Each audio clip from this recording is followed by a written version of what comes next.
තෙරුවන් සරණයි පින්වත් ඔබ හැම දෙනාටම. ජීවිතය සද්ධර්මය තුළින් ආලෝකමත් කරගන්නට ඔබ වෙනුවෙන් මඟ කියා දෙන ජාතිය බුදු නාලිකාව බෞද්ධ රූපවාහිනිය මේ පැයදී ඔබ වෙත සංවේදනය කරන දායකත්ව සද්ධර්ම දේශනාව මෙලෙසින් ආරම්භ කරන්නේ. දේශනාව වෙනුවෙන් සිදු කළා වූ ගෞරවනීය ආරාධනාවෙන් උතුම් මුදම් සභා මණ්ඩපයේ වෙත වැඩම කොට වැඩ හිඳින ගෞරවනීය ස්වාමින් වහන්සේ පූජනීය පන්නල ධම්මිස්සර ගෞරවනීය පින්වත් ස්වාමින් වහන්සේ අපි හැමදෙනාම පළමුවෙන් සාදු නාද නංවා নমස්කාර පූර්වකව පිළිගනිමු. සාදු සාදු සාදු. සදහවත්නි අද දවසේ උතුම් සද්ධර්ම දේශනාව වෙනුවෙන් පින්බර දායකත්වය ලබා දෙමින් කටයුතු කරන්නේ සුනේත්‍රා මාතරගේ මහත්මිය, මහින්ද වීරවර්ධන මහත්මයා, සමීර නුවන් වීරවර්ධන පුතණුවන්, නයනි අනුත්තරා දියණිය, පවිත්‍රා මදුෂානි වීරවර්ධන දියණිය, හෂාන් මදුභාෂණ පුතණුවන් සහ කවිඳු තාරුක ඩිලාන් මුණුබුරන් ප්‍රදාන එම පවුලේ පින්වත් පිරිස. සමන්ත චක්කවාලේසු අත්‍රා ගච්ඡන්තු දේවතා සද්ධම්මං මුනි රාජස්ස සුනන්තු සග්ග මොක්ඛදං ධම්ම ශ්‍රවණ කාලෝ අයං බදන්තා ධම්ම ශ්‍රවණ කාලෝ අයං බදන්තා ධම්ම ශ්‍රවණ කාලෝ අයං බදන්තා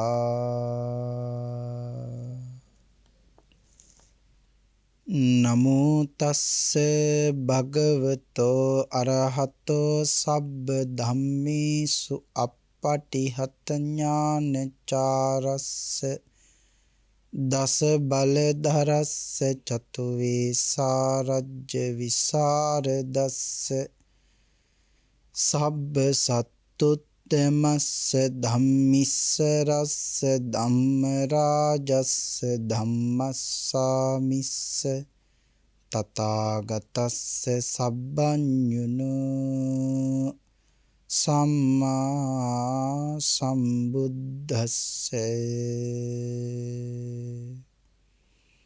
නමෝ තස්ස භගවතෝ අරහතෝ සබ්බ ධම්මේසු අප්පටිහත ඥානචාරස්ස දස බලධරස්ස චතු වේසාරජ්‍ය විසරදස්ස සබ්බ සත්තුත්තමස්ස ධම්මිස්සරස්ස ධම්මරාජස්ස ධම්මස්සාමිස්ස තථාගතස්ස සබ්බඤුනෝ සම්මා සම්බුද්දස්සේ නමෝ තස්ස භගවතෝ අරහතෝ සබ්බ ධම්මේසු අප්පටිහත ඥානචාරස්ස දස බලධරස්ස චතු වේසාරජ්‍ය විසරදස්ස සබ්බ සත්තුත්තමස්ස ධම්මිස්සරස්ස ධම්මරාජස්ස ධම්මස්සාමිස්ස තථාගතස්ස සබ්බඤුනෝ සම්මා සම්බුද්දස්සේ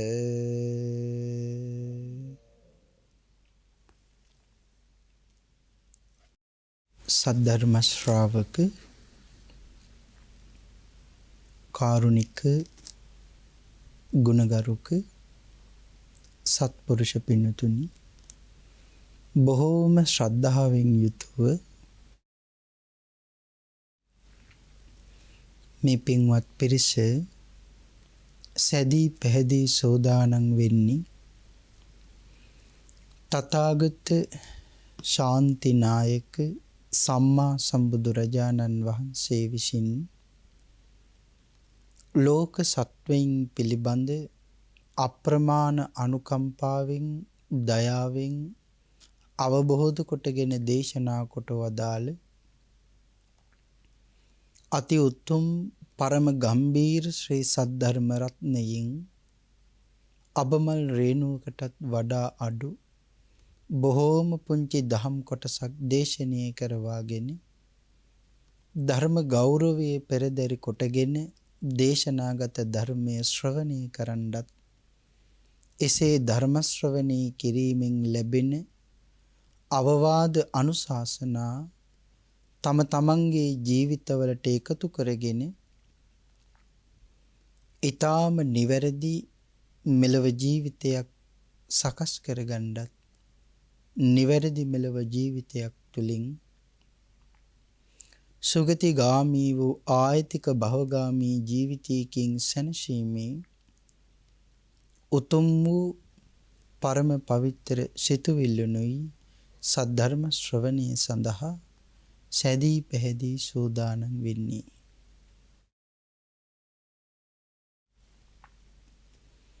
පින්වත්නි, මේ ලෝක ධාතුවේ පවතින කොයිතරම් දාන තියෙනවද අපි ජීවිතයේ කිසි දවසක දැකලා නැති දාන, අනුමෝදන් වෙලා නැති දාන, දීලා නැති දාන, දෙන්න හිතලවත් නැති දාන.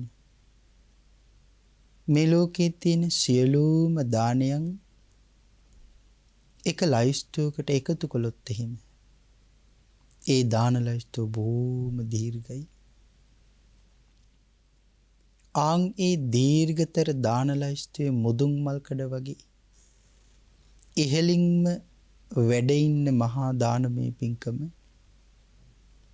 තථාගත ශ්‍රී සද්ධර්ම දානමය පින්කම භාග්‍යතුන් වහන්සේ ශක් දෙවිඳුන්ට මතක් කළේ, දෙවිඳුනි, මේ ලෝක ධාතුවේ ඇති සියලුම දානයන් අභිභවනය කරමින් දිනන්නේ තථාගත ශ්‍රී සද්ධර්ම දානමය පින්කමයි. තමන්ට විතරක් හිත පුරා සද්ධර්ම ශ්‍රවණය කරන්න, මග හදාගන්න ඔබ සියලුම දෙනාට පුළුවන්කම ඕන තරම් තිබුණා. ඔබේ නිවස තැනක, ගමේ තැනක, ගම් සභාවක, ගමේ පිරිසට ධර්මයේ දානය කරන්න ඔයත්තන්ට තිබුණා. නමුත් ඔයත්තු කල්පනා කළේ ඊට වඩා මහ පිරිසකට ධර්මයේ දානය කරන්න පුළුවන් නම් ඒක කොයිතරම් අපට වටිනවද? අපි එක්කෙනෙකුට දෙන්නෙකුටද, 100කට 200කටද, ලක්ෂ සංඛ්‍යාත ලංකාවාසී ලෝකවාසී බොහෝ පිරිසකට ධර්මයේ දානය කරවන්නයි අද මේ විදිහට බෞද්ධ රූපවාහිනිය තුලින් ධර්ම දානමේ පින්කම සිදු කරගන්න කටයුතු සෝදානම් කළේ. එමනම් මහත් වූ කැපකිරීමක්. ඒ වගේමයි ලෝක සත්‍යය වෙත තියෙන මහත් වූ අනුකම්පාවක්. අපි වගේම මුළු ලෝකෙම ධර්මය ආසත්වා, ඒ ධර්මයේ මත පිහිටත්වා සසරින් එතරටපත් වේවා. ඒ අනුකම්පාවෙන් ධර්මයේ දානය කරන නිසා ඔයගොල්ලෝ ඔක්කොම මහා ධර්ම දානපතියෝ. ඒ වගේමයි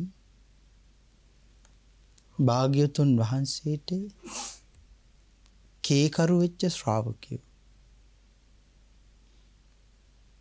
ඒ වගේම සසරින් එතර යන්න තියෙන ඕමනාව නිසාම භාග්‍යවතුන් වහන්සේ කියලා දුන්න විදිහටම බණ අහන්න සෝදානම් වෙන අය. භාග්‍යවතුන් වහන්සේ අනීවරණ සූත්‍රයෙන් පැහැදිලි කළේ මහත් වූ බලාපොරොත්තුවක් හිතේ තියාගෙන බණ අහන්න ඕනේ. බණ අහන අය. මොකද්ද මේ මහත් වූ බලාපොරොත්තුව? මම ශ්‍රවණය කරන මේ උතුම් වූ සද්ධර්ම දේශනාව තුළින් මගේ හිතේ තියෙන පංච නීවරණ ධර්මයන් යටපත් වේවා.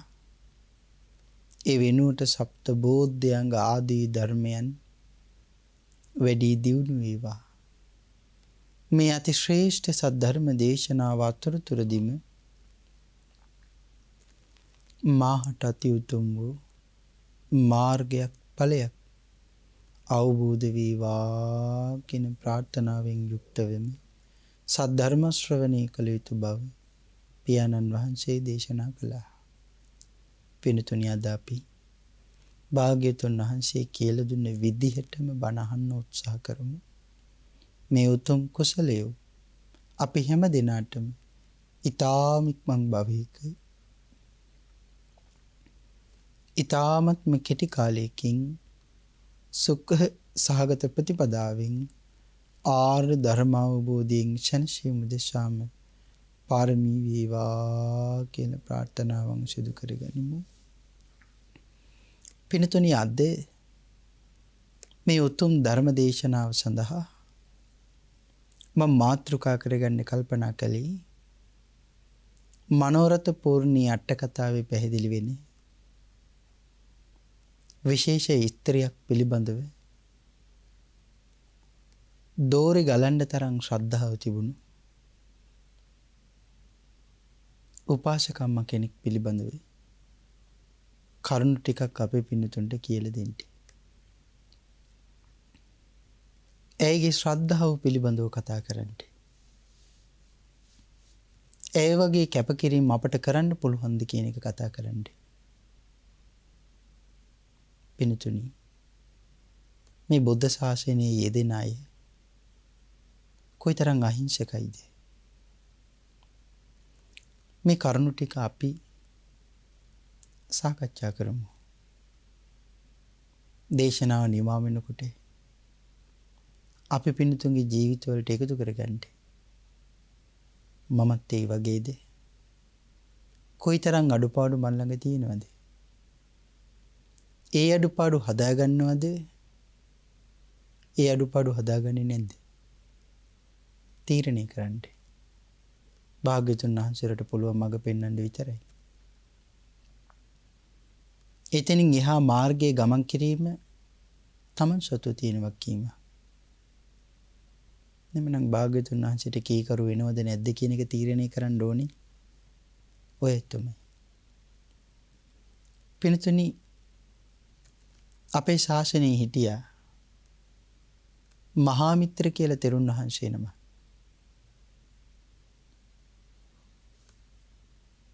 කස්සක කියන ලෙණී තමයි උන්වහන්සේ වාසය කරලා තියෙන්නේ. සසරින් එතර යන්න වෙරවැයන් වඩිනවා. පුදුමාකාර කැපකිරීම කරනවා. පින්තුනි, මේ ශාසනයේ භික්ෂූන් වහන්සේලා ගිහි ජීවිත ගත කරන ඔය ඇත්තන් වගේ හිම නෙමෙයි. සසර කොයිතරම් භයානකයිද කියන එක දැනගෙන රෑ ඉඳලා එළි වෙනකන්, එළි වෙලා ඉඳලා රෑ වෙනකන් සිහිය දියුණු පවුණු කරගෙන සසරින් එතර යන්න පාරමී ධර්ම පුළුවන් තරම් පුරා ගන්නවා. භාග්‍යතුන් වහන්සේ පැහැදිලි කරලා තියෙන්නේ තථාගත ශ්‍රාවකයන්ට ධම්මපද පාළියේ විශේෂයෙන් දේශනා කරපු වචනයක් තියෙනවා. තථාගත ශ්‍රාවකයන්ට, ඒ කියන්නේ මට ඇතුළු ඔයගොල්ලන්ට. භාග්‍යතුන් වහන්සේ පැහැදිලි කරනවා අත්තනා චෝදයන්තානං. තමන්ට තමන් චෝදනා කරගන්න ඕනේ. එමනම් අපි හැබෑවටම තථාගත ශ්‍රාවකයෝ නම් මේ සමාජයක ගැටෙන්න යන්නේ නැහැ. සමාජයේ මිනිස්සු ගැටෙන්න ආවත් අපි ඒ ගැටෙන තැන් වලින් අයින් වෙනවා. සමාජයේ මිනිස්සු අපිත් එක්ක ගහබැන ගන්න ආවොත් හැබෑවටම තථාගත ශ්‍රාවකෙක් නම් ගහබැන ගන්න යන්නේ නැහැ. ඒකත් එහෙමද? එහෙම තීරණය කරලා තමන් ඈත් වෙලා යනවා යන්න. මොකද ගැටීම තුල තියෙන අකුසලයක් නිසා. ගැටීම තුල හටගන්නේ මොකද්ද? වෛරයක්, තරහ, ක්‍රෝධය.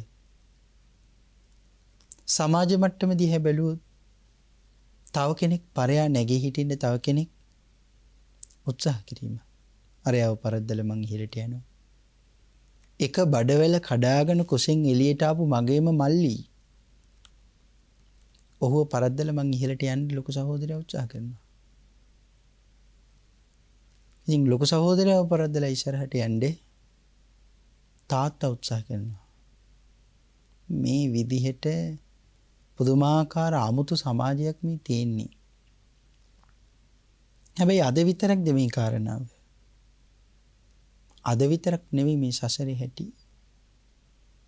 සසර බොහොම භයානකයි. ඉතින් මේ කාරණාව මේ සමාජයේ ගැටෙන තැන් මොනවද කියලා භික්ෂුව අඳුන ගන්නවා. මේ සමාජයේ දුක මත පිහිටලා තියෙනවා කියන කාරණාව භික්ෂුව මනාව අවබෝධ කරගන්නවා. දුකෙන් එතර යන්න මාර්ගයක් තියෙනවා කියලා භික්ෂුව අවබෝධ කරගන්නවා. ඒ නිසා ගිහි අය වගේ මේ දුකේ ගැලි ගැලි ජීවත් වෙන්න තථාගත ශ්‍රාවකයන් වහන්සේලා කැමති නැහැ. සමාජයෙන් වෙන් වෙලා බොහෝම සුළු පිරිසක් ඇසුරු කරගෙන නමුත් සමහරලාට එහෙම සුළු පිරිසක්වත් නැහැ. හුදකලා වෙලා වෙන් වෙලා තනි වෙලා ගුණධර්ම පුරනව මොකටද? සසරින් එතර යන්න. එහෙම ගුණධර්ම පුරනකොට පිණ්ඩපාත යන්නේ සමහර වෙලාවට සසරින් එතර යන්න වෑයම් වැඩුවත් උන්වහන්සේට කුසගිනිය තියෙනවා. ශාසනයේ මේ බඩගින්න කියන එක හඳුන්වලා තියෙන්නේ කර්මජ රෝගයක් කියලා. දැන් බලන්නකෝ දැන් ආහාර ගත්තොත් තව පැය දෙක තුනකින් මට බඩගිනිය ඇති වෙන්නේ නැද්ද? ඇති වෙනවා. අඩුම තරමේ මේ ශරීරය මගේ කියලා මං අල්ලගෙන තිබුණත් මේ ශරීරය මට සතුටු කරවන්න පුළුවන්ද? බැහැ. කොයි තරම් මේ ශරීරය මට අකෘතඥයිද? අවුරුදු 20ක් 30ක් 40ක් 50ක් තිස්සේ මම මේකට කෑම දානවා උදේටයි දවල්ටයි රැටයි කවනවා පොවනවා නාවනවා පිරිසිදු කරනවා ඉවරයක් නැහැ. එක දවසක් මේ ශරීරයේ හිතුවද මේ මිනිහා මට කවනවා පොවනවා නාවනවා සතපවනවා හුලං වද්දනවා පිරිසිදු කරනවා බෙහෙත් ගල්වනවා එක දවසක් මං කෑම ඉල්ලන්නේ නැතුව ඉන්නවා කියලා මේ ශරීරයට හිතන්න බැයිද? නමුත් එහෙම මට උදව්වක් කරනවද මේ ශරීරය? නෑ, හැමදාම ඉල්ලන එකයි කරන්නේ මේ ශරීරය. මට කෑම දීපන්. මට වතුර දීපන්. ආව නාවපන්. පිරිසිදු කරපන්. හොඳ ඇඳක හොඳ තැනක පහසු තැනක සතප්පවාපන්. ගමන බිමනදී සුව පහසු යාන වාහනවල මාව ඉඳුවපන්. එහෙම නෙමෙයිද මේ ශරීරය මට කියන්නේ? ඔය ටික. එහෙනම් ශරීරයෙන් කොහොමද අපි මායයට යටයි?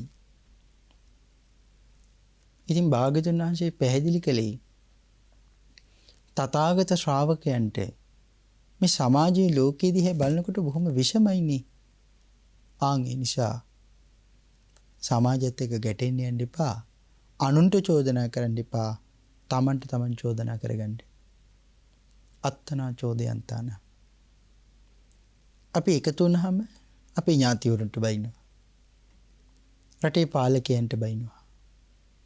එහෙම නැතිනම් පාලිතයන්ට බයිනවා. එහෙම නැතිනම් කොහේ හරි ගත්තොත් ගම් සභාවේ ඒකටත් අපි බයිනවා. අපි තැනක කතා බහ කළොත් දවසට වචන 1000ක් ඒ වචන 1000 තුළම කොයිතරම් හිස් වචන තියෙනවද?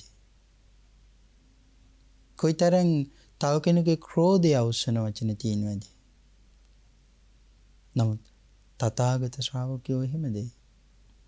තථාගත ශ්‍රාවකයෝ එහෙම නැහැ. දේශනා කළා නම් මහණෙනි හිස් වචන කියන්න එපා කියලා කවදාකවත් හිස් වචන හැබැයි තථාගත ශ්‍රාවකයෝ කිව්වේ නෑ. බලන්නකෝ ඒකී කරුකම. ජීවිත පරිත්‍යාගයෙන් තමයි මේ වචනේ භාග්‍යවතුන් වහන්සේ ඉදිරියේ රැක්කේ. ස්වාමීනි දේශනා කළානම් මට එපා කියලා මං කරන්නේ නෑමයි. එනම් භාග්‍යවතුන් වහන්සේට කී කරුණා. භාග්‍යවතුන් වහන්සේ පැහැදිලි කළේ අනුන්ට චෝදනා කරන්න එපා තමන්ට චෝදනා කරගන්න. කොහොමද චෝදනා කරන්න කිව්වේ? අත්තනා චෝදයන්තන. උඹ ශ්‍රේෂ්ඨ මනුෂ්‍ය ජීවිතයක් ලැබලා. ඔය ලබාගත් මනුෂ්‍ය ජීවිතේ පංචකාමයේ පස්සේද දිව්වේ? එහෙම නැතිනම් සසරින් එතෙර යෑම පස්සේද දිව්වේ? මොනවද රැකපු සිල්? දැන් වයස කීයද? ඔය වයසට අනුව ඔබ රැක්කද සිල්? ඒ විදිහට චෝදනා කරගන්න කිව්වා. අනිත් මිනිස්සුන්ට ගරහන්න නිඳා කරන්න කලින් තමන් හැදෙන්න කිව්වා. නම් මේ බොහොම ගැඹුරට කතා කරන්න තියෙන වචන ටිකක්. ඊළඟට පැහැදිලි කළා පටිමාසේත අත්තනා චෝදයන්තානං පටිමාසේත අත්තනා. තමන්ට තමන් චෝදනා කරගන්නේ තමන්ට තමන් විමසන්න කිව්වා. එහෙනම් අපි කරන්නේ අනිත් අය විමසන එක. ආරය ළඟට ගිහින් අහනවා අම්මා කවුද? තාත්තා කවුද? කෙරියත්තා කවුද? කොලේ මොකද්ද? අම්මගේ අම්මා කවුද? කොහෙන්ද ওই ධනෙ ලැබුණේ? ඔච්චර ලොකු යාන වාහන අරන් තියෙන්නේ කොහෙන් මොනව වීදම් කරලාද? අපි එහෙම කියන්නේ නැද්ද? ඔච්චර ලොකු ගෙවල් හදලා තියෙන්නේ. ඔච්චර ලොකු ඉඩකඩම් අරන් තියෙන්නේ. මොනව නිසාද කියලා අපි අහන්නේ නැද්ද? ඒ තමයි මේ පෘථග්ජන හිතේ තියෙන හැටි. භාග්‍යවතුන් වහන්සේ පැහැදිලි කළා පටිමාසේත අත්තනා අනුන් ගැන විමසන්න නැතුව තමන් ගැන විමසන්න කිව්වා. එහෙමනම් තමන් ගැන විමසන්න කිව්වේ කොහොමද? මගේ හිතේ රාගයේද වැඩි, ද්වේෂයේද වැඩි, මෝහයේද වැඩි? මට කේන්ති යනවද? මට තරහ යනවද? මට පාලනය කරගන්න පුළුවන්ද? මම සිල් රැක්කද? මං තිසරණේ සරණ ගිහින්ද? මට සසරින් ගොඩ යෑමක් කියලා එකක් මට තියෙනවද? එහෙම තමන්ට තමන් චෝදනා කරගන්න කිව්වා. එහෙමනම් ගෙහි ජීවිතේ බොහොම විෂමයි. ඉතින් මේ විෂම වූ ජීවිතයෙන් සසරින් එතර යාමේ මාර්ගය හදාගන්නත් බොහෝ වෙලාවට පැවිදි වෙන්න තීරණය කරනවා. එහෙමනම් යම් ගෙහි කෙනෙක් ප්‍රෞර්ජා භූමියටපත් වෙන්නේ මොකද? ඉක්මනින් සසරින් එතර යන්න. මොකද ගෙහි ජීවිතයේ විෂමයි, දුෂ්කරයි, අමාරුයි. ගෙහි කර්ම කර හිටියොත් සසරින් එතර යන්න තියෙන අවස්ථාව බොහොම අඩුයි. එතර යන්නේ නැහැ කියලා නෙමෙයි මේ කියන්නේ. ගෙහි කර්ම කර ටිකක් අමාරුයි. හැබැයි පැවිදි වුණොත් ඒක බොහොම ලේසි. භික්ෂුන් වහන්සේලාට සඳහන් කරලා තියෙන අනගාරියන් කියලා. ගෙහියා කරන කර්ම කරන්නේ නැහැ කියන එකයි මේ වචනේ අර්ථය. අනගාරියන් ගෙහි කර්ම කරන්නේ නැහැ. ගෘහයෙන් නික්මුණ තැනැත්තා කියලා කියන්නේ. ගෘහයෙන් නික්මුණා කියන්නේ ගෙහියගේ කර්ම කරන්නේ නැති කෙනා. එහෙමනම් මහාමිත්‍ර ස්වාමින් වහන්සේ කියන්නේ ගෙහියගේ කර්ම වලින් නික්මිලා සසරින් එතර යන්න වෙරවැයෙන් වටන භික්ෂුන් වහන්සේ නම.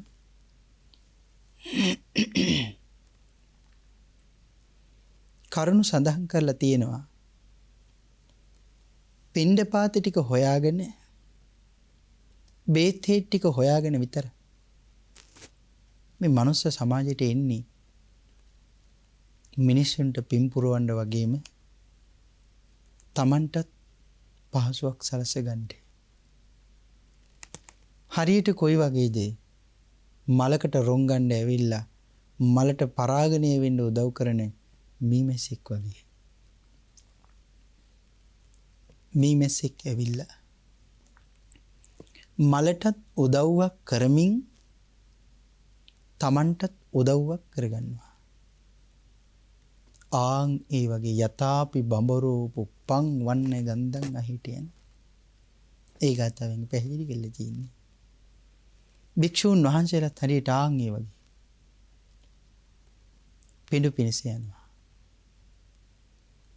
මේ මහා මිත්‍ර ස්වාමීන් වහන්සේට කුළුපග වෙච්ච අම්මා කෙනෙක් ඉන්නවා. ඒ තමයි මේ දේශනාවේ මාතෘකාව. කොයිතරම් කුළුපගයිද කියනවා නම් මහා මිත්‍ර ස්වාමීන් වහන්සේට කතා කරන්නේ පුතා කියලා. සසරි පුරුදු. ඉතින් මේ කාරණාව පැහැදිලි කරනකොට සඳහන් කරන්න ඕනේ. අපේ භාග්‍යවතුන් වහන්සේටත් මගේ පුතා කියලා කිව්වයි හිටියා. අවුරුදු ගාණක් දැකලා නැහැ. අවුරුදු ගණනාවකින් ජීවිතේ පළවෙනි වතාවට භාග්‍යවතුන් වහන්සේ දකින්නකොට ළඟට ගිහිල්ලා වැඳලා ඇහුවේ දෑත දෝත නල්ලි තියාගෙන අඬා වයෝවෘද උපාසිකාවකුයි උපාසකෙකුයි වැඳලා ඇහුවා ස්වාමීනි මගේ පුතේ මෙච්චර කාලයක් අපිව තනි කරලා කොහෙද ගිහින් හිටියේ කියලා ඇහුවා. දැන් කාගෙන්ද මේ අහන්නේ? තුන් ලෝකාග්‍ර භාග්‍යවතුන් වහන්සේගේ. භික්ෂූන් වහන්සේලා අතරත් කතාවක් ඇති වුණා. කොහොමද මේගොල්ලෝ මේ භාග්‍යවතුන් වහන්සේට පුතේ කියලා කතා කළේ කියලා. ඒ වෙලේ තමයි භාග්‍යවතුන් වහන්සේ පැහැදිලි කරන්නේ.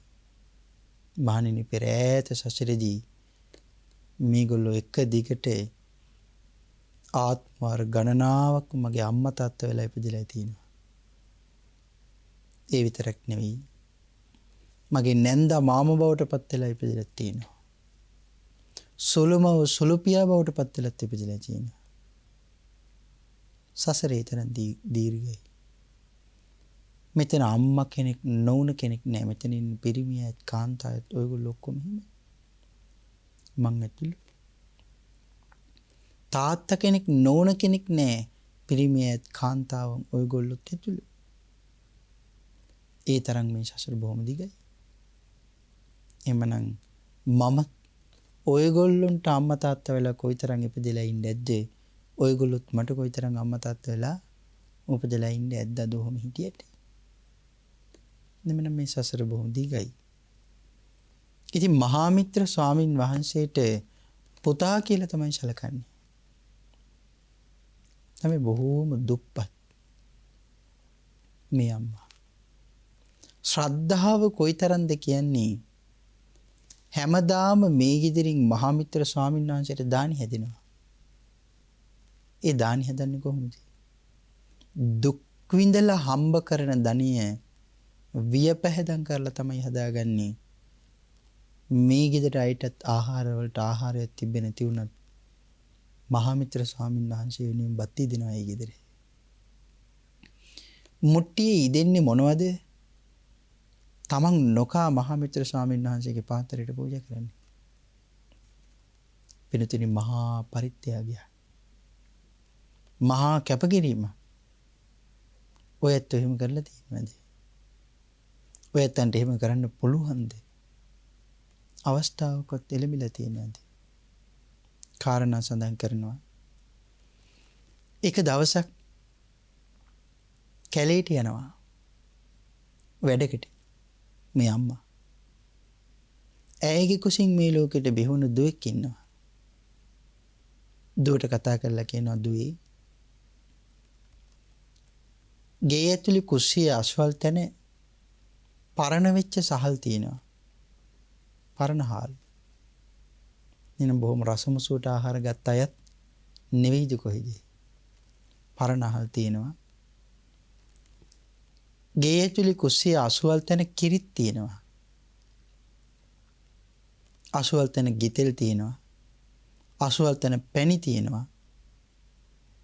දුවේ උඹේ සොහයුරා පිණ්ඩපාතේ ආපුවාම ඒවා ඔක්කොම එකතු කරලා ඊටාම මధుර මිහිරි මීපැණි මිශ්‍ර ගිතෙල් මිශ්‍ර ආහාරයක් සකස් කරලා උන්වහන්සේගේ පාත්‍රයට පූජා කරන්න. ඉතිරි වුණොත් උඹේ ආහාරයට ගන්න.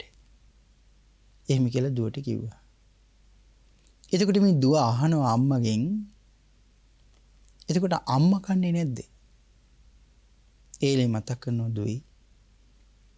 ඊයේ උදේට උයාපු බත් දංකුඩ වෙලා තියෙනවා. එතකොට ඊයේ උදේට උයාපු බත් දංකුඩ වෙලා තියෙනවා. මම ඒක කාඩි හොදිත් එක්ක අනුභව කළා. ඊයේ උදේට උයාපු බත් ටික මම කාඩි හොදිත් එක්ක අනුභව කළා. මොකද මේ කාඩි හොද්ද කියන්නේ? ලුණුත් නෑ, මිනිසුත් නෑ, කහකුඩුත් නෑ, තුන පහත් නෑ, ගම්මිරිසුත් නෑ. එතකොට මොකද්ද මේ හොද්දේ? නිකම්ම කිව්වොත් නිකම්ම නිකන් ඇල්ලතුරු හොද්දා. එහෙමනම් රසට ආහාරයක් ගත්තද? නෑ. කුසේ ගින්න නැති කරන්න විතරක් ආහාර ගත්තා. අපි නම් රසය හොයාගෙන යනවා. නමුත් ඇය රසය නෙමෙයි බැලුවේ. බඩේ තියෙන ගින්න නැති කරගන්න හැටි. එහෙම කියනවා. එතකොට මෑණියනි දවල්ට මොනවද හදන්න ඕනි කියලා ඇහුවද? ඒ වෙලේ කිව්වා දුවේ. ගෙදර ඒ තරම්ම මොකුත් නැහැ. අමුතුවෙන් ගේන්ඩි කියලා මුදලකුත් නැහැ. අපි බොහොම දුප්පත්. හොඳම ටික පුතාට පූජා කරලා ඉතිරි දෙයක් වුණොත් උඹ කාලා තවත් හාල් ඉතිරි වුණොත් විතරක් ආයි බත් උයන්න හාල් නැති නිසා ඒ හාල් ටිකෙන් කැඳ ටිකක් හදාපන්. පලා ටිකක් මොන හරි දාලා කැඳ ටිකක් හදලා මට තියාපන් ඇඹුල් කැඳක්. මං ඇවිල්ලා ආහාර ටික කැඳ බොන්නම් කිව්වා. දැන් මෙතන නතර වුණොත් කතා කරන්න කොයිතරම් කරුණු තියෙනවද? අපි නම් හොඳම දේ පරිභෝජනය කරන්නේ අපි. තව කෙනෙකුට දෙයක් දුන්නොත් දෙන්නේ ඉතිරි වුණොත්. එහෙම නැතිනම් වැඩි නම්. එහෙම නැතිනම් ටිකක් හොඳ අඩුමදී. අගයක් අඩුදී. නමුත් මේ අම්මගේ ශ්‍රද්ධාව කියන්නේ තමන්ගේ කුසින්වත් ඉපදුනේ නැති ඒ වගේම තමන්ට කිසි දෙයක් ලැබෙන්නේ නැති මේ භික්ෂූන් වහන්සේ නමකට මහාමිත්‍ර ස්වාමීන් වහන්සේට ගෙදර තියෙන හාල් වලින් බත් උයලා තමන්ගේ දුවටවත් අනුභව කරන්න දෙන්නේ නැතුව දාන පූජා කරන්න කියන්නේ. එතකොට තමන්ගේ කුස පලාගෙන එළියට ආපු තමන්ගේම දුව ජීවතුන් අතර ඉන්නකොට ඒ දුවටත් ආහාර දීලා සතුටු කරනවට වැඩිය මොකද දාරක ප්‍රේමයේ ලොකුයිනේ. දරුවන්ට තියෙන ආදරේ ඔක්කොටම වඩා වැඩි. අපි කියන්නේ හොඳම දේ දරුවන්ට කියලා. එතකොට ඒ සියල්ලටම වඩා මේ මහා ශ්‍රාවකයන් වහන්සේ ලොකු වෙන්නේ කොයිතරම් ශ්‍රද්ධාවක් ඒ ළඟ තිබ්බද? විමසලා බලන්න ඔය ඇත්තන්ගේ හිතවලට මට එහෙම වුණා නම් මං කොහොමද කියලා. සඳහන් කරනවා භික්ෂූන් වහන්සේ මහාමිත්‍ර ස්වාමින් වහන්සේට දාන පූජා කරන්න කියලා අම්මා ගෙදරින් එළියට බහලා කැලේට වැඩට ගියා. මේ කිව්ව කතාව මහාමිත්‍ර ස්වාමින් වහන්සේට ලෙනේ ඉද්දි ඇහුණා. උන්වහන්සේ කල්පනා කරනවා මේ අම්මා මට දාන පූජා කරන්නේ මගෙන් වතු පිටේ ඉඩකඩම් බලාපොරොත්තු වෙන්නේ නෙවෙයි. ආහාර වස්ත්‍ර පාන බලාපොරොත්තු වෙන්නේ නෙවෙයි. මගෙන් කිසිම දෙයක් බලාපොරොත්තුවක් නැතුව මේ අම්මා මේ ගෙදර තියෙන හොඳම ආහාර ටික හැමදාම මට දෙන්න තරම් ඒකේ ශ්‍රද්ධාව කොයි තරම් ශ්‍රේෂ්ඨයිද? මේ වාගේ අම්මා කෙනෙක් දෙන දානිය නිකම් භික්ෂුවක් විදිහට මං වැළඳුවොත් ඒක මහා අපරාධයක්. ඒ නිසා නිකම් භික්ෂුවක් විදිහට මම මේ දානේ වළඳන්න හොඳ නෑ කියලා මහාමිත්‍ර ස්වාමීන් වහන්සේට තේරුණා. තවත් දානේ වළඳන්න යන්න වෙලාව තියෙන නිසා දෙවිරු පරෝගනේ පාත්‍රයක පැත්තකින් තියලා සිවුරු ගැටවටු ගන්නලා ගන්ටි පාසාව එකතු කරලා බැඳලා සිවුරි පැත්තකට ගිහින් වාඩි වුණා. අද දානේ නම් මම පිළිගන්නේ සාමාන්‍ය භික්ෂුවක් විදිහට නෙවෙයි කියලා තීරණය කළා. වෙනදට වැඩිය දැඩි වීරිය නිසා දැඩි වීරිය ඇති කරගෙන භාවනා කළා. දහසක් නම් ප්‍රතිමන්විතේ මහරහත් බෝධියෙන් සැනසුණා. රහතන් වහන්සේ නමක් බවට පත් වුණා. ඊට පස්සේ ධානවලට සමවැදිලා බැලුවා. තවත් දානේ වළඳන්න පිණ්ඩපාතේ ගන්න යන්න මට වෙලාව තියෙනවද? බලනකොට තාම ඉර බැහැගෙන ගිහිල්ලා නැහැ. ඒ වෙලාවේ සිවුර සකස් කරගෙන අර අම්මගේ ගෙදරට පිණ්ඩපාතේ වැඩිනවා. දැන් දුව දාන ටික ඔක්කොම හදලා Tamanට කොටසක් හංග ගන්න පුළුවන්කම තියෙද්දිවත් එහෙම කළේ නෑ. තිබ්බේ නැද්ද? ඔය අම්මා කිව්වට මට බෑ නිකන් ආහාර පාන කන්න. මේකෙන්ම කොටසක් මං කනවා කියලා තියාගන්න තිබෙන්නේ නැද්ද? තිබුණා. නමුත් අම්මගේම දුවමයි ශ්‍රද්ධාව කොයිතරම්ද කියනවනම් දානේ හදලා මග බලාගෙන සෝදානම් වෙලා හිටියා සහෝදරයා එනකම්. එතකොට ඇය ස්වාමීන් වහන්සේ වැසුරු කරන්නේ සහෝදරයා කියලා. භික්ෂූන් වහන්සේ පිණ්ඩපාතේ වැඩියා. වෙනදට වැඩිය බබලෙනවා. ඇස් දෙක නිල් පාටයි වගේ ලස්සනයි.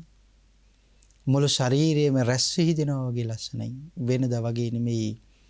අද මහ පුදුම වෙනසක් තියෙනවා කියලා ඉරියව් වලින් ඒගොල්ලොන්ට තේරුණා. නැත්තම් ගිහියට අඳුරගන්න බෑනේ මේ රහතන් වහන්සේ නමක් කියලා.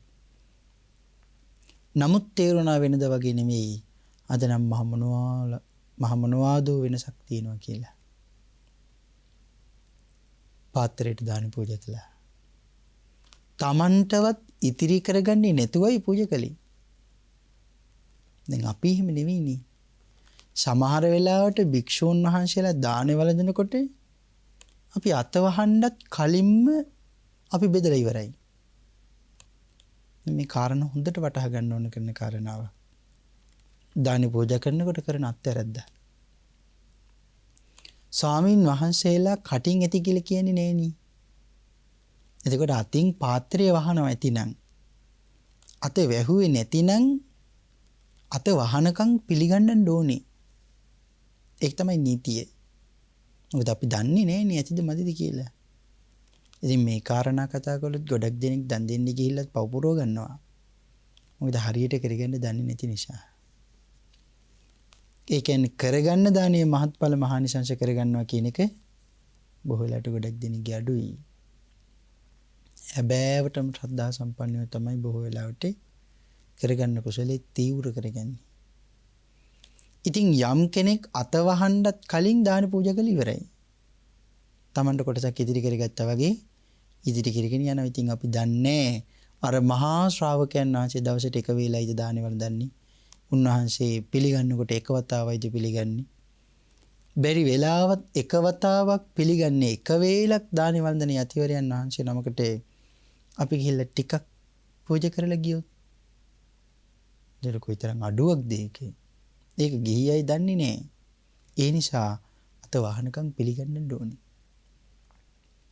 නමුත් Tamanට කොටසක් තියාගන්න නැතුවේ පාත්‍රයට දාන ටික පූජා කළා. පූජා කරලා ඉවරුනහම භික්ෂුන් වහන්සේ මහා මිත්‍ර යතිවරයන් වහන්සේ ලෙන්දොරින් පිටත් වෙලා දැන් පිණ්ඩපාතේ අරගෙන නැවත විහාරයට වැඩියා. මේ වෙලාවේ සඳහන් කරනවා සියලුම කෙලෙසුන් නසා අරිහත් ඵලයට පත් වෙනකොටම ලෙන්දොරින් එළියටම නික්මෙනකොට පිණ්ඩපාත යන්නේ ලෙන්දොර ඇසුරු කරගෙන වාසය කරන දෙවියෝ සාදු නාදයන් දුන්න කියලා නමෝතේ පුරිසාජඤ්ඤ නමෝතේ පුරුසුත්තම යස්සතේ ආසවා කීනා දක්ඛිනේ යෝසි මාරිස කියලා. ඒ දෙවියන් සඳහන් කරනවා ස්වාමීනි ඔබ වහන්සේලා වැනි රහතුන්ට දන් දී මහලු ස්ත්‍රීන් දුකින් මිදෙන්නාහ කියලා අප්‍රමාණ සතුටින් සගගුණ වර්ණාවක් කරන දෙවියෝ. මහරහතන් වහන්සේ කල්යල් බලලා දානි ගෙදරට ගිහිල්ලා දානි පිළිගත්තා. පිළි අරගෙන තුෂ්ණිම්බූතව කිරිබත වළඳලා යන්න ගියා. සුවපත් වේවා කියලා ආශිර්වාද කරලා යන්න ගියේ.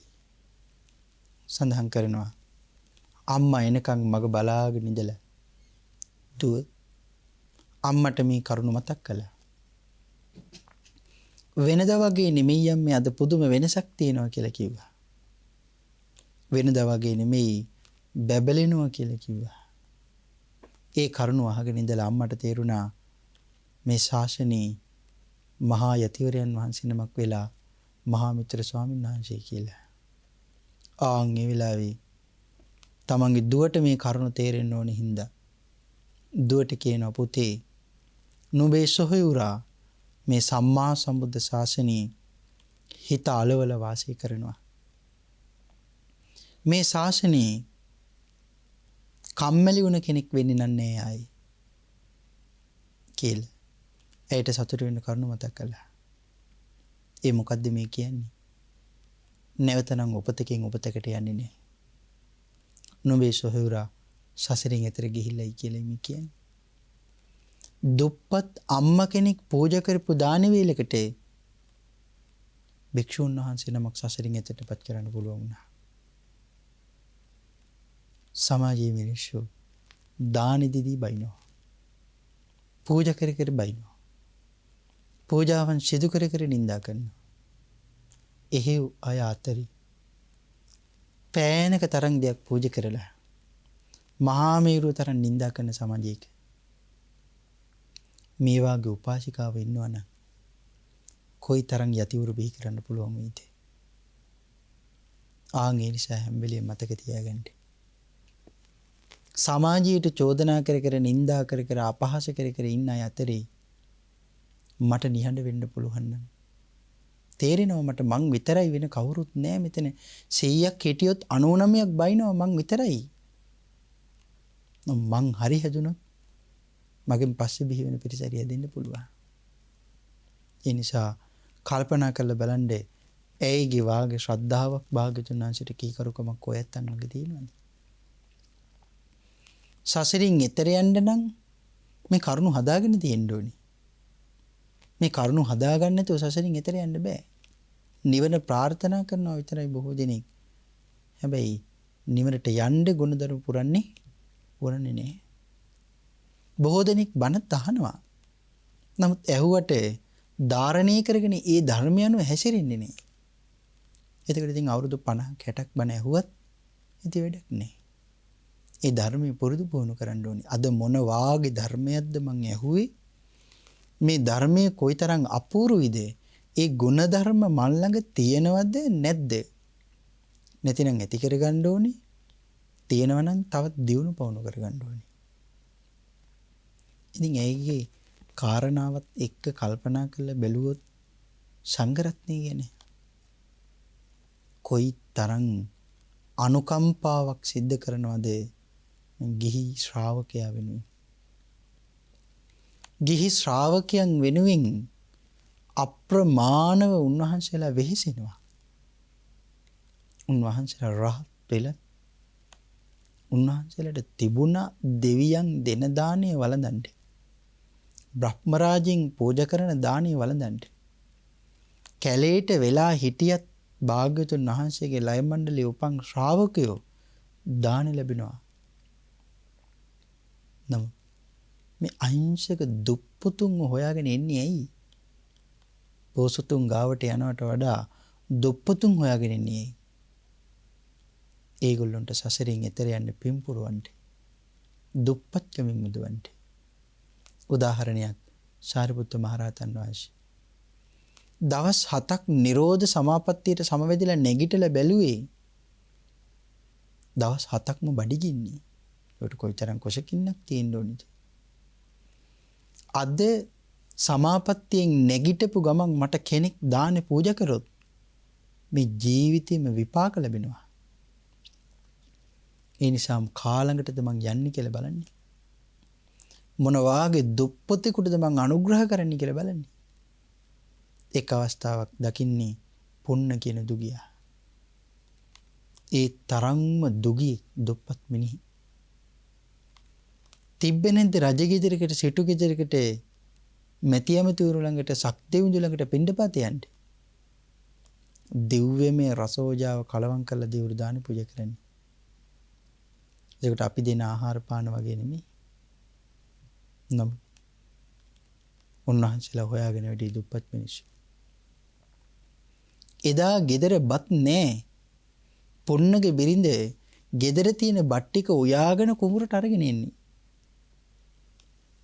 එතකොට නම් වෙන බතක් උයන්න නෑ. හාල් බොහොම ටිකයි තියෙන්නේ. ඉස්සර බිරින්දෑවරු නෑ සහ බෑ කියන වචන කිව්වේ නෑ. ඒ නිසා කොහෙන් හරි හාල් මිට හරි එකතු කරලා ඉතිරි කරගෙන තියන් ඉන්නේ. තමන්ගේ ස්වාමියව කුසගින්නේ තිබ්බේ නෑ දරුවන්. මුළු පවුලම ගේම රැක්කේ අය. උත්තම මාතාව. ගෙදර ඉන්න බිරින්දේ. එදා දානි ටික අරගෙන එනකොට ඔලුවඩ තමන්ගේ ස්වාමියාට තියාගෙන ඉන්නේ පුන්නට කුඹුරේ. පුන්න කල්පනා කරනවා මොකද මේ වෙනදා වගේ නෙමෙයි අද පරක්කුයි ආහාර නැණි කියලා. පුන්න ළඟටත් සාරිපුත්ත මහ රහතන් වහන්සේ වඩිනවා. ගිහිල්ලා කටුපදුරක් දිහා බලාගෙන ඉන්නවා. පුන්නට තේරුණා උන්වහන්සේලා මේ ගස් කපන්නේ කරන්නේ නෑනේ. ඒ නිසා මේ දෙහැටි කූරක් ඕන වෙලාද කොහෙද? වැඳලා ගහ ළඟට ගිහිල්ලා දෙහැටි කූරක් කපාගෙන මහා ශ්‍රාවකයන් වහන්සේට පිළිගන්නවා. පුන්නගේ බිරිඳ ගෙදර ඉඳලා තමන්ගේ ස්වාමියාට දෙන්න අප්‍රමාණ කුසගින්න ඉන්නේ. දානෙට ආහාර ටික අරන් එනවා. තමන්ගේ ස්වාමියාට ගේන ආහාර ටික සාරිපුත්ත මහරහතන් වහන්සේට පූජා කළා කියනකොට සාරිපුත්ත මහරහතන් වහන්සේට වඩා සෙනෙහසක් තියෙන්න ඕනේ කාටද? තමන්ගේ ස්වාමියාට. එතකොට මහත් වූ කැපකිරීමක් කරලා අර අරගෙන ආපු බත් ටික පූජා කරනකොට මහරහතන් වහන්සේ අත වහනවා. ඒලෙ මතක් කරනවා ස්වාමීනි. මෙතන දෙන්නෙකුට ගන්න ආහාරයක් නැහෙනි. එක්කෙනෙකුට ගන්න විතරයි ආහාර තියෙන්නේ. ස්වාමීනි මේ ජීවිතේ දුප්පත් වෙලා ඉපදුනේ. අපි සංසාරේ පින්කම් කරගෙන නැද්ද කොයිද? ස්වාමීනි මේ දානමය පූජාවෙන් සසරදී අපිට කවදාකවත් කිසි කාරණාවකින් නම් අඩුවක් වෙන්න එපා කියලා ප්‍රාර්ථනා කරලා ඉතිරි ටිකත් පිළිගන්න ස්වාමීනි කියලා පාත්‍රයට පිළිගන්න. ඉතින් බොහොම දිගක දේශනාවක්. කාරණා සඳහන් කරනවා ආයේ නැවත ගෙදර ගිහිල්ලා අර ඉතිරි වුණ හාල් ටිකෙන් බත් ටික හදාගෙන කුඹරට යනකොට ඒ කල්පනා කරනවා දොරේ ඉඳලම ස්වාමියාට පරක් වුණේ ඇයි කියලා කියන්න ඕනේ. නැත්තම් එහෙම මම ළඟට ගියොත් එක්ක මට ගහන්න පුළුවන්, බයින්න පුළුවන්, කෙවිතෙන් තනන්න පුළුවන්. එහෙම වුණොත් මං කරගත්ත කුසලයේ මොහොත අනුමෝදන් කරන්න වෙන්නේ. එහෙම වුණොත් ඔහුගේ කුසලයේ බාල වෙනවා. ඒ නිසා දොර ඉඳලම කෑ ගහලා කිව්වා ස්වාමීනි ඔබ වහන්සේට ගෙනාපු ආහාර ටික සාරිපුත්ත මහා ශ්‍රාවකයන් වහන්සේට පූජා කළා කියලා. අප්‍රමාණ සතුටකින් කෑ ගහලා ඔහු කියනවා ඔබ විතරක් නෙමෙයි මමත් දෙහැටි කූර පූජා කළා කියලා. ගෙනාපු ආහාර ටික අරගෙන පොන්නගේ බිරිඳගේ උකුලේ නිදාගත්තා. විවේක ගන්නට. ඇස් හැරලා බලනකොට පොන්නගේ කුඹුරේ තියෙන මේ මහ පොළොව පස් ටික රත්තරන් බවට පත් වෙලා. උදැල්ලක් ගහන්නේ කොහෙද? උදැල්ලක් ගහන තැනක් ගානේ රත්තරන් මතුවෙනවා. රියන් 12ක් තරම් උස රත්තරන් කන්දක් ගොඩ ගහන්න තරම් දනි. ඉතින් මේ දේශනාව බොහොම දිගයි. පස්සේ දුප්පත් පුන්න මහසිටු බවට පත් වෙනවා. ඒ තරම් ධනයක් තිබ්බ කෙනෙක් ඒ රටේවත් හිටියේ නැහැ කියලා කියන්නේ. ඇස්පනා පිටම විපාක ලැබුණා. කරගත්ත පින්කම් හැබැයි කැපකිරීම කරලා අප්‍රමාණ ශ්‍රද්ධාවයි. ධර්ම දේශනාව සඳහා ලැබිලා තියෙන කාලේ නිමා වෙලා තියෙන නිසා අද අපි මේ දේශනාව මෙතකින් නිමාවට පත් කරන්න උත්සාහ කරමු. පින්තුනි, ඔය ඇත්තන්ට තියෙනවා නම් දෝරි ගලන පිටාර ගලන තරම් ශ්‍රද්ධාවක්, වාන්දමන ජලාශයක් වගේ තියෙන ශ්‍රද්ධාවක්. ඔය ඇත්තන්ගේ ශ්‍රද්ධාවට පුළුවන් තවත් අහිංසකයෝ බිහි කරන්න. ඔය ඇත්තන්ගේ ශ්‍රද්ධාවට පුළුවන් භික්ෂූන් වහන්සේලාව සසරින් ඈතටපත් කරන්න. ඔය ඇත්තන්ගේ ශ්‍රද්ධාව ඒ තරම්ම දියුණු වෙනම් පුළුවන් දෙවිවරු පවා ඔයත් දිහා බලන බවට පත් කරගන්න. ඒ තරම් ශ්‍රද්ධාවක් අපට තියෙන්න ඕනේ. හැබැයි භාගතුන් වහන්සේ දේශනා කරපු හැබැයි ශ්‍රද්ධාව. ඒ නිසා නැත්තම් ඇති කරගන්නේ තියෙනවා නම් දියුණු කරගන්නේ යෙදෙන්න මේ ශාසනය. පුරා ගන්න මේ ශ්‍රේෂ්ඨ ශාසනයේ ගුණධර්ම සසරින් එතර යන්න කැපකිරීම කරන්න ඕනේ. අම්මා කෙනෙක් වෙන්න, තාත්තා කෙනෙක් වෙන්න කැපකිරීම කරන්න ඕනේ නැද්ද? තමන්ගේ ස්වාමියාගේ හිත දිනා ගන්න කැපකිරීම කරන්න ඕනේ නැද්ද? තමන්ගේ බිරිඳගේ හිත දිනා ගන්න කැපකිරීම කරන්න ඕනේ නැද්ද? ලෝතර සම්මා සම්බෝධි ලබන්නත් කැපකිරීම කරන්න ඕනේ. අප පින්නතුන් දන්නවා ඒ කැපකිරීම කොයිතරම්ද කියලා. ඒ නිසා සසරින් එතර යන්නත් මේ මහත් වූ ලාභයන් ලබන්නත් කැපකිරීම කරන්න ඕනේ. මේ ලබාගත් බුද්ධාන්තරේ තමන්ට තමන් චෝදනා කරගෙන තමන්ට තමන් විමසගෙන බලන්නේ මට සසරින් ගොඩ යන්න තරම් ශ්‍රද්ධාවක් තියෙනවද? මහා මිත්‍ර ස්වාමීන් වහන්සේට උපකාර කරපු අම්මා වගේ, සාරිපුත්ත මහරහතන් වහන්සේට දන් දුන්න පුන්නගේ බිරිඳයි පුන්නයි වගේ ශ්‍රද්ධාවක් මට තියෙනවද? එමනම් කල්පනා කරලා මේ ශාසනයේ යෙදෙන්න ලැබුණ අවස්ථාව නැති කරගන්න එපා. තවමත් භාගතුන් වහන්සේ අපි දිහා බලාගෙන වැඩ ඉන්නේ. අනුකම්පාව ලැබිලායි තියෙන්නේ. ඒ අනුකම්පාවට යට වෙන එක තීරණය කරන්න ඕනේ ඔයගොල්ලෝ. ඒ නිසා මේ ශාසනයේ ගුණ පුරන්න. හැබෑවටම ශ්‍රාවක ශ්‍රාවිකාවන් බවට පත් වෙන්න. වෙරවැයෙන් වඩන්න. ඔබ හැම දිනාටම ශක්තිය, වාසනාව, භාග්‍යය නිරන්තරයෙන් උදාපත් වේවා කියලා ආශිර්වාදයන් සිද්ධ කරනවා.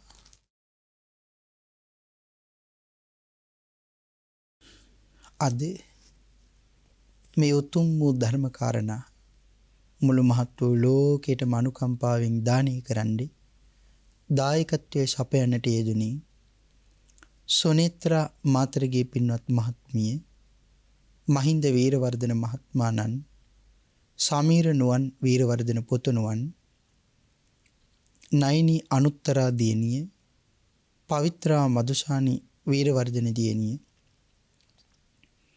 හෂාන් මදුභාෂණ පුතුණුවන් සහ කවිඳු තාරුක ඩිලන් මොනබුරුවන් ඇතුළු කාරුණික ගුණගරුක වූ පින්වත් පිරිස විසින් උතුම් වූ අරමුණු වශයෙන් සඳහන් කරනවා මාළඹේ පදිංචි සංගීතාචාර්යිනී සොනේත්‍රා මාතරගේ මහත්මියගේ ජන්මදිනයේ නිමිත්තෙන් සහ පවුලේ සියලුම දෙනාටම ඇයට නිදුක් නිරෝගී සුවපත් භාවයේ රත්නත්‍රි අනන්ත ගුණ බලයෙන් උදාපත් වේවා කියන ප්‍රාර්ථනාව මුදුන් පමුණවා ගැනීම උදෙසා මේ උතුම් වූ ධර්ම දේශනාව සිදු කරගන්න කල්පනා කළා. රත්නත්‍රි ආශිර්වාදයේ ප්‍රාර්ථනා කරනවා සොනේත්‍රා මාතරගේ පින්වත් මහත්මිය ඇතුළු සියලුම දෙනාටම පවුලේ හැම දෙනාටම නිදුක් නිරෝගී සුවපත් භාවයේ උදාපත් වේවා. ආයුරාරෝග්‍ය ආදී සම්පත්තිය උදාපත් වේවා. මෙලොවට පැමිණි කාරණා සම්පූර්ණ වේවා. සංසාර සාගරයෙන් ඈතර යන්නේ අප රැස් කළ ධර්ම දානමය කුසල්ද ධර්ම දේශනාමය කුසලයේදී ඇය ඇතුළු ආශිර්වාද කළ සියලුම දෙනාට නිරන්තරයෙන් උදාපත් වේවා කියලා අනුමೋದනාවන් සිද්ධ කරනවා. රත්නත්‍රි ආශිර්වාදයේ ප්‍රාර්ථනා කරනවා. ධර්ම දේශකයන්න් වහන්සේටද බෞද්ධ මාධ්‍යජාලයේ වර්තමාන සභාපති පූජනීය අවසරයි බොරලන්දේ වජිරඥාන මහා ස්වාමින් වහන්සේටද දේශයේ පිනට පහළ අපගේ කල්යාණ මිත්‍ර ස්වාමින් වහන්සේලාටද සියලුම ස්වාමින් වහන්සේලාගේ පින්වත් දෙමව්පියන්ටද නිදුක් නිරෝගී සුවපත් භාවයේ ලැබී ආයුරාෝග්‍ය ආදී සම්පත්තිය මුදාපත් වේවා කියලා ආශිර්වාදයන් සිද්ධ කරනවා.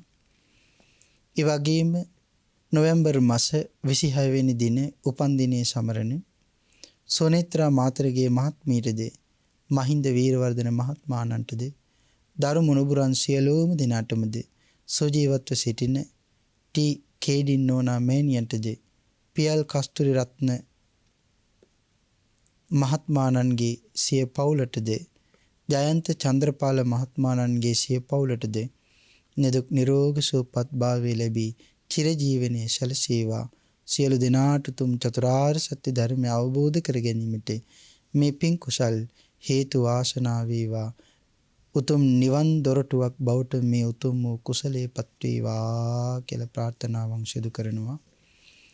ඒ වගේම පුණ්‍යානුමෝදනා සිදු කරනවා. සොනේත්‍රා මාත්‍රගේ මහත්මියගේ සහ මහින්ද වීරවර්ධන මහත්මාණන්ගේ දෙපාර්ශවයේම සංසාරගත මිය පරලෝකීය සියලු ඥාති හිත මිත්‍රාදීන් මේ පින් අනුමෝදන් වේවා කියලා පුණ්‍යානුමෝදනාවන් සිදු කරනවා. අසනීප තත්වයෙන් සිටි ශ්‍රීමති පෙරේරා ගුරු මාතාව ඇතුළු සියලුම රෝගීන්ටද සෙත් ආශිර්වාද ප්‍රාර්ථනාවන් සිදු කරනවා. ඒ හැම දිනම නිදුක් නිරෝගී සුවපත් භාවයටපත් වේවා කියලා ප්‍රාර්ථනාවන් සිදු කරනවා. පින් අනුමෝදන් කළ හැම දිනාටම පින් අනුමෝදන් වේවා. මේ උතුම් වූ ධර්ම දානමේ පින්කම සිදු කරන පින්වත් පිරිස ඇතුළු රත්නත්‍රි ආශිර්වාදේ ප්‍රාර්ථනා කළ සියලුම දෙනාට නිදුක් නිරෝගී සුවපත් භාවය උදාපත් වේවා. හැම දිනාටම ඊ타ම ඉක්මන් භවයක ඊ타මත්ම කෙටි කාලයකින් සුඛ සහගත ප්‍රතිපදාවෙන් ආර්ය ධර්මාවබෝධයෙන් සැනසීම දෙසාම මේ උතුම් වූ කුසලිය පාරමී ධර්මයන් බවටම පත් වේවා කියලා ප්‍රාර්ථනාවන් සිදු කරගනිමු. ආකාශට්ටහා චබුම්මට්ටහා දේවා නාග මහිද්దికා පුඤ්ඤන්තං අනුමෝදිත්වා චිරන් රක්ඛන්තු ලෝක ශාසනන්ති දේවෝ වස්සතු කාලීන සස්්‍ය සම්පatti හෝතු ච පීතෝ භවතු ලෝකෝ ච රාජා භවතු ධම්මිකෝ.